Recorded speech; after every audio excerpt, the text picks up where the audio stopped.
లక్నో వేదికగా ముంబైతో జరిగిన మ్యాచ్లో ఎల్ఎస్జీ టీం 4 వికెట్ల తేడాతో ఒక ఇంపార్టెంట్ విక్టరీ కొట్టారు. ప్లే ఆఫ్ రేస్ దృష్ట్యా చూసుకుంటే ఈ మ్యాచ్లో విజయం అనేది రెండు టీంలకు ఇంపార్టెంట్ అని మనం ముందే చెప్పుకున్నాం. మెయిన్లీ ముంబై టీం వాళ్ళకి ఇదొక do or day match. But ఈ మ్యాచ్లో అయితే ముంబై టీం తమ బెస్ట్ పెర్ఫార్మెన్స్ ఇవ్వలేకపోయింది. ఈ సీజన్లో 7వ పరాజయాన్ని నమోదు చేసి ప్లే ఆఫ్ రేస్ నుంచే చాలా వరకు తప్పుకున్నారు. ఇన్ఫాక్ట్ మ్యాథమెటికల్ ఎక్కడొచ్చిన ఛాన్స్ ఉన్నప్పటికీ ప్రాక్టికల్గా చూసుకుంటే మాత్రం Mumbai team completely play off race నుంచి తప్పుకుందని చెప్పుకోవాలి. మెయిన్లీ ప్రజెంట్ ఈ సీజన్లో వాళ్ళ ఫామ్ చాలా పూర్గా ఉంది. సో దీంతో వాళ్ళు ఉన్న ఫామ్లో మిగతా మ్యాచ్లో గెలవడం చాలా కష్టం. వాళ్ళకి మిగిలిన 4 మ్యాచ్లు గెలవడమే కష్టం. సో ప్రజెంట్ అయితే ఈ సీజన్లో ముంబై ఇండియన్స్ మరి ఆర్సీబీ టీమ్స్ రెండు కూడా ఒక తాటి మీదకి వచ్చేసాయి. రెండు టీంలో కూడా 10 మ్యాచ్లు ఆడి 3 గెలిచేసి ఓడిపోయారు. అండ్ రెండు టీమ్స్ 99% ప్లే ఆఫ్ రేస్ నుంచి తప్పుకున్నట్టే. ఏదో ఒక వివచ్చమైన మిరాకిల్ జరిగితే తప్ప రెండు టీమ్స్ ప్లే ఆఫ్స్కి వెళ్ళడం ఆల్మోస్ట్ ఇంపాసిబుల్. కానీ లక్నో టీం విషయానికి వస్తే వాళ్ళు అలా కాదు, ది మోస్ట్ ఇంపార్టెంట్ విన్ కొట్టారు. మెయిన్లీ విక్టరీ ద్వారా చూసుకుంటే లక్నో టీం పాయింట్స్ టేబుల్లో 3వ స్థానానికి వెళ్ళిపోయారు. 10 మ్యాచ్లు 6 విజయాలతో 12 పాయింట్లు సాధించారు. సో ఈ మ్యాచ్లో విక్టరీ ద్వారా లక్నో టీం తమ ప్లే ఆఫ్ అవకాశాలను చాలా వరకు పెంచుకున్నారు. మెయిన్లీ వాళ్ళకి ముంబైతో మరో మ్యాచ్ ఉంది. సో ఆ మ్యాచ్లో గెలవడంతో పాటు ఇంకొక మ్యాచ్లో గెలిచిన వాళ్ళు ఈజీగా 16 పాయింట్లతో ప్లే ఆఫ్స్కి వెళ్ళే అవకాశాలు ఉంటాయి. ఇన్ఫాక్ట్ లక్నో టీం వాళ్ళకి మిగిలిన 4 మ్యాచ్లు గెలిచేస్తే వాళ్ళకి టాప్ 12 ఉండే అవకాశాలు కూడా ఉంటాయి. సో ఫస్ట్ ఇయర్ ఇప్పుడైతే ప్లే ఆఫ్ కాంపిటీషన్ అనేది చాలా టైట్గా మారబోతుంది. మెయిన్ లక్నో, చెన్నై, ఎస్ఆర్హెచ్ ఈ 3 జట్ల మధ్య చాలా హెవీ కాంపిటీషన్ ఉండబోతుంది. అలాగే కోల్కతా కూడా ఇంకొక మ్యాచ్లో ఓడిపోయారంటే వాళ్ళు కూడా ఈ టీమ్స్తో ఎక్కువ అయిపోతారు. సో నెక్స్ట్ 10 డేస్ 20 మ్యాచ్లు అయితే ప్రతి టీంకి కూడా చాలా ఇంపార్టెంట్. అండ్ ఈ 10 డేస్లో ఏ టీమ్స్ అయితే ఎక్కువ మ్యాచ్లు గెలిస్తాయి మోస్ట్ లైక్లీ వాళ్ళే ప్లే ఆఫ్స్ కూడా వెళ్తారు. ఇక మ్యాచ్ విషయానికి వస్తే వరుసగా రెండో రోజు బౌలర్స్ పండగ చేసుకున్నారు. మనం ప్రీవియస్గా ముందు రోజు జరిగిన ఢిల్లీ కైకర్ మ్యాచ్లు చూసుకున్నాం, భారీ స్కోర్లు రాలేదు. సో దాన్ని ఫాలోఅప్ చేస్తూ ఈ మ్యాచ్లో కూడా భారీ స్కోర్స్ రాలేదు, బౌలర్స్ డామినేషన్ ఎక్కువగా చూసాం. మిగిలిన లక్నో బౌలర్స్ స్పాట్ ఆన్ తమ హోమ్ అడ్వాంటేజ్ని అద్భుతంగా యూజ్ చేసుకున్నారు. సో ఈ మ్యాచ్ కోసం అయితే ఆల్రెడీ సీజన్లో ఒకసారి యూజ్ చేసిన పిచ్ను యూజ్ చేశారు. ప్రీవియస్గా లక్నో మరియు జీడీ జట్ల మధ్య మ్యాచ్ జరిగినప్పుడు ఏ పిచ్ని అయితే యూజ్ చేశారో ఈ మ్యాచ్ కోసం కూడా అదే పిచ్ని యూజ్ చేశారు. అండ్ ఆబ్వియస్లీ యూజ్ చేసిన పిచ్ స్లోగా ఉండి బౌలర్స్కు చాలా అనుకూలిస్తుంది. ఎస్పెషలీ స్పిన్నర్స్కి మంచి గ్రిప్ అండ్ టర్న్ దొరుకుతుంది. అండ్ ఎగ్జాక్ట్లీ మ్యాచ్లో అయితే చూసాం. And also fast bowler space variation చేసినప్పుడు కూడా బాల్ అంత ఈజీగా బ్యాట్ మీదకి రాలేదు. సో ఇలాంటి డిఫికల్ట్ పిచ్ మీద లక్నో టీం టాస్ గెలిచి ముందుగా ఫీల్డింగ్ తీసుకున్నారు. అండ్ వాళ్ళ టీంలో చేంజెస్ చూసుకుంటే మనం ప్రివ్యూలో చెప్పుకున్నట్టే నవీన్ లక్ని తీసుకొచ్చారు, అలాగే మయాంక్ యాదవ్ని తీసుకొచ్చారు. And also Lucknow team Quinton డికాక్ని కూడా పక్కన పెట్టారు. బట్ సర్ప్రైజింగ్లీ కైల్ మెర్స్ని తీసుకురాకుండా ఆస్టన్ టర్నర్ని తీసుకొచ్చారు. ఇక ముంబై టీంలో చూసుకున్నా మనం అనుకున్నట్టే జెరాల్ కోజే టీంలోకి వచ్చాడు. సో రెండు టీమ్స్లో అయితే కొంతవరకు ప్లేయింగ్ లెవెల్లో చేంజెస్ జరిగాయి. బట్ ముంబై బ్యాటింగ్ విషయానికి వస్తే మాత్రం కంప్లీట్లీ డిజాస్టర్. మరోసారి వాళ్ళ టాప్ ఆర్డర్ దారుణంగా ఫెయిల్ అయింది. Mainly birthday boy Rohit Sharma తన ఫ్యాన్స్కు పార్టీ ఇవ్వలేకపోయాడు. సో రోహిత్ శర్మ బర్త్డే రోజు ఫ్యాన్స్ ఎగ్జైట్ అవ్వడం, బట్ అతను బ్యాట్తో నిరాశపరచడం ఆల్రెడీ మనం చూస్తూ వచ్చాం. ఇప్పటివరకు రోహిత్ శర్మ ఐపీఎల్ ఇప్పుడు కూడా తన బర్త్డే రోజు బ్యాటింగ్ చేసినప్పుడు పెద్ద స్కోర్ కొట్టలేదు. ఇన్ఫాక్ట్ లాస్ట్ 4 టైమ్స్ చూసుకుంటే సింగిల్ డిజిట్ స్కోర్కి అవుట్ అయ్యాడు. అండ్ సూర్యకుమార్ యాదవ్ చూసుకున్న చాలా ఎర్లీగా అవుట్ అయిపోయాడు. 6 బంతులు 10 పరుగులు మాత్రమే చేశాడు. సో ఇద్దరు డిస్మిసల్స్ అయితే మరీ అంత బౌలర్ సత్తావలు వచ్చినాయి కాదు. బౌలర్స్ మరీ అన్ప్లేయబుల్ డెలివరీస్ వేసి వాళ్ళని అవుట్ చేయలేదు. వీళ్ళిద్దరూ రాంగ్ షాట్స్ ఆడి తమ వికెట్లను సమర్పించుకున్నారు. మెయిన్లీ రోహిత్ ఆడిన షాట్ చూస్తే లైట్ తీసుకున్నట్టు అనిపించింది. ఇక వీళ్ళిద్దరి తర్వాత తిలక్ వర్మ డిజాస్టర్స్ రన్అట్. అసలు ఎవరు ఎక్స్పెక్ట్ చేయలేదు తిలక్ వర్మ రన్అట్ అవుతాడని చెప్పి.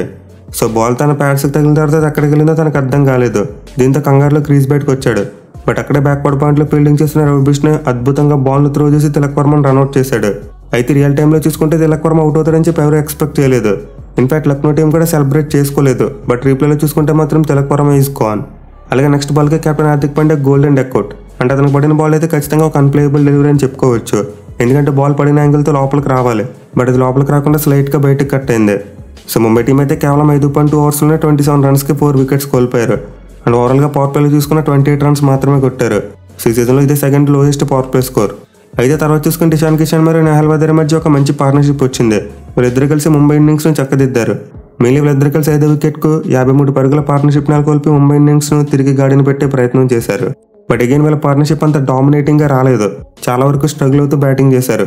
మెయిన్లీ ఇషాన్ కిషన్ చూసుకుంటే ఈ మ్యాచ్లో 36 బంతులు 32 పరుగులు మాత్రమే చేశాడు. సో పవర్ ప్లేలో 4 వికెట్లు పడిపోయిన తర్వాత ఇంకా ముంబై టీం తమ స్కోరింగ్ రేట్ని పెంచుకోలేకపోయింది. ఒక మంచి పార్ట్నర్షిప్ వచ్చినప్పటికీ అదైతే అంత అగ్రెసివ్గా రాలేదు. అండ్ దీనికి ఆబ్వియస్ రీజన్ వాళ్ళు అగ్రెసివ్గా ఆడితే మరో వికెట్ పడిపోద్ది అండ్ దాన్ని మొత్తం కొలాప్స్ అయిపోతారు. సో ఇద్దరు యంగ్స్టర్స్ అయితే సిచ్యువేషన్ తగ్గట్టు బాగానే బ్యాటింగ్ చేశారు. మరి ముఖ్యంగా వదిలే చూసుకుంటే తన 2 మ్యాచ్లు కూడా చాలా మంచి స్కోర్ కొట్టాడు. 41 బంతులనే 46 పరుగులు చేశాడు.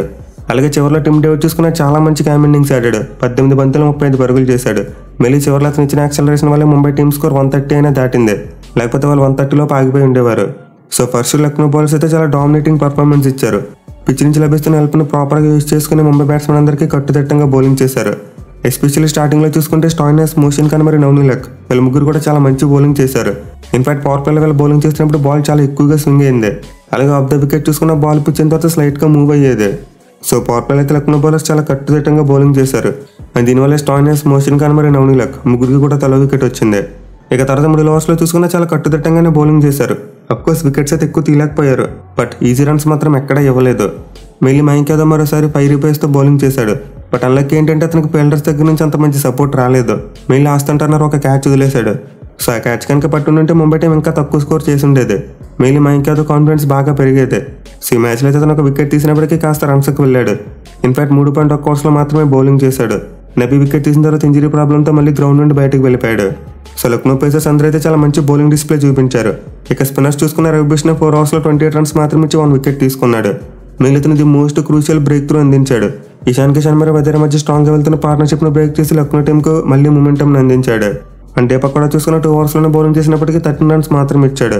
సో ఈ మ్యాచ్లో అయితే కేవలం కృణాల్ పాండ్యాని యూజ్ చేయలేదు, అతనికి ఒక్క ఓవర్ కూడా బౌలింగ్ ఇవ్వలేదు. అండ్ దీనికి ఆబ్వియస్ రీజన్ మిడిల్ ఓవర్స్లో ఇద్దరు లెఫ్ట్ హ్యాండ్ బ్యాట్స్మెన్ బ్యాటింగ్ చేశారు. ఇషాన్ కిషన్ మరి వదిలేరు బ్యాటింగ్ చేసినప్పుడు ఒక లెఫ్ట్ ఆర్మ్ స్పిన్నర్ని తీసుకొస్తే మేబీ వాళ్ళు అటాక్ చేయవచ్చు. But to be frank pitch bowling అనుకూలిస్తుంది కాబట్టి కేఎల్ రాహుల్ అతను కూడా బాల్ ఇచ్చి ఉండాల్సిందే.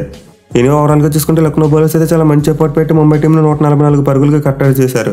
వాళ్ళ బౌలర్స్లో మోషన్ ఖాన్ 2 వికెట్లు తీసుకుంటే స్టాయినిస్, నవీన్, మయాంక్ మరియు బిష్ణోయ్ ఈ నలుగురు కూడా తలా వికెట్ తీసుకున్నారు.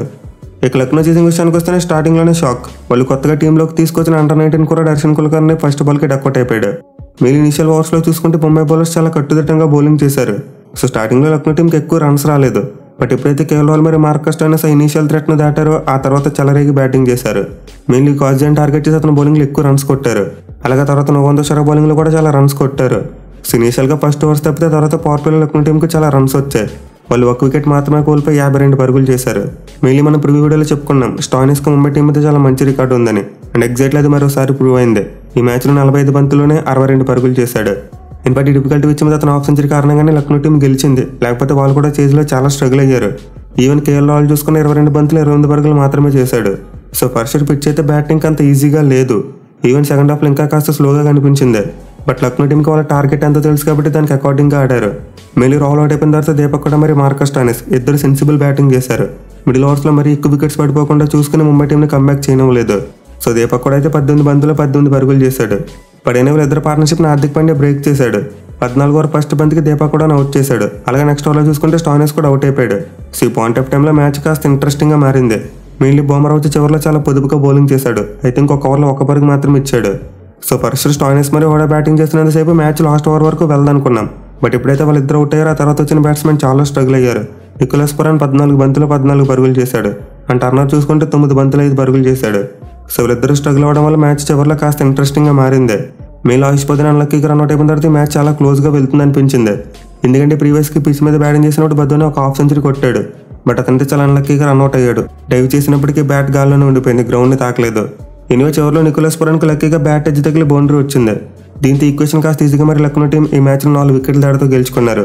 ఇన్ఫాక్ట్ చివరిలో నికోలస్ పురాన్ విన్నింగ్ షాట్గా 6 కొడదాం అనుకున్నాడు, బట్ అది కూడా వర్కౌట్ కాలేదు. సో ముంబై బ్యాట్స్మెన్ లాగా లక్నో బ్యాట్స్మెన్ కూడా ఈ మ్యాచ్లో చాలా స్ట్రగుల్ అయ్యారు.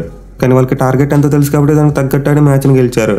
ఇక ముంబై బౌలింగ్ విషయానికి వస్తే ఈ మ్యాచ్లో అందరూ కూడా బాగానే బౌలింగ్ చేశారు. కాజీ ఒక్కడే కాస్త హై ఎకానమీతో బౌలింగ్ చేశాడు. బట్ బుమ్రా చూసుకుంటే మరోసారి స్పాట్ ఆన్ 4 ఓవర్స్లో 17 రన్స్ మాత్రం ఇచ్చాడు. కానీ అన్లక్కీగా అతనికి వికెట్ పడలేదు. ఇక హార్దిక్ పాండ్యా చూసుకుని మ్యాచ్లో చాలా మంచిగా బౌలింగ్ చేశాడు. 4 ఓవర్స్లో 26 రన్స్ మాత్రం ఇచ్చి 2 వికెట్స్ తీసుకున్నాడు. అండ్ అతను తీసిన 2 వికెట్స్ కూడా పార్ట్నర్షిప్ను బ్రేక్ చేసే వికెట్స్. ఇక తుషారా చూసుకున్న పీయూష్ చావ్లా చూసుకున్న ఇద్దరు కూడా బాగానే బౌలింగ్ చేశారు. సో ఓవరాల్గా చూసుకుంటే 2 టీంల బౌలర్స్ కూడా మంచిగానే బౌలింగ్ చేశారు. కానీ డిఫరెన్స్ ఏంటంటే బ్యాటింగ్లో ముంబై టీం ఒక 20 రన్స్ ఎక్కువ కొట్టుంటే వాళ్ళు మ్యాచ్లో ఈజీగా గెలిచుండేవారు. ఎందుకంటే లాస్ట్ టైం ఇదే పిచ్ మీద లక్నో టీం 163 పరుగుల టార్గెట్ని డిఫెండ్ చేసుకున్నారు. సో ముంబై బ్యాట్స్మెన్ కాస్త బెటర్ ఎఫర్ట్ పెట్టుంటే ఈ మ్యాచ్లో వాళ్ళు గెలిచుండేవారు. ఇక ఈ మ్యాచ్లో క్రూషియల్ హాఫ్ సెంచరీ కూడా మార్కస్ స్టోయినిస్కి player of the match award ఇచ్చారు. మెయిన్లీ మ్యాచ్లో తన ఆడిన బ్యాటింగ్ తన టెంపర్మెంట్కు నిదర్శనం. ఫ్లాట్ పిచ్ ఉంటేనే పవర్ హిట్టింగ్ చేయగలడు, లేకపోతే సరిగ్గా ఆడనే దానికి ఫుల్ స్టాప్ పెట్టాడు. బ్యాటింగ్కి డిఫికల్ట్గా ఉన్న కండిషన్స్లో కూడా ఒక అద్భుతమైన నాక్తో లక్నో టీంని గెలిపించాడు. మ్యాచ్లో ఓటమి ద్వారా ముంబై టీం రోహిత్ శర్మ బర్త్డే రోజే ప్లే ఆఫ్ నుంచి తప్పుకుంది. అండ్ దీనైతే హిట్ మ్యాన్ ఫ్యాన్స్ ముంబై టీంకి తగిన శాస్తి జరిగిందంటూ ట్రోల్ చేస్తున్నారు. ఈ సీజన్కి ముందు రోహిత్ శర్మని క్యాప్టెన్సీ నుండి తప్పించారు అండ్ అతని బర్త్డే రోజు ఇంటికి వెళ్ళిపోయారు. మీకు తగిన శాస్తి జరిగిందంటూ ముంబై టీం మీద విమర్శలు గుప్పిస్తున్నారు. కొంతమంది అయితే కర్మతోనూ శర్మతోనూ పెట్టుకోవద్దని చెప్పి ముంబై టీంకి వార్నింగ్ ఇస్తున్నారు. సో ముంబై టీం అయితే సీజన్ కోసం ఒక కొత్త కెప్టెన్ తీసుకొచ్చారు, కానీ ఎలాంటి ప్రయోజనం లేదు.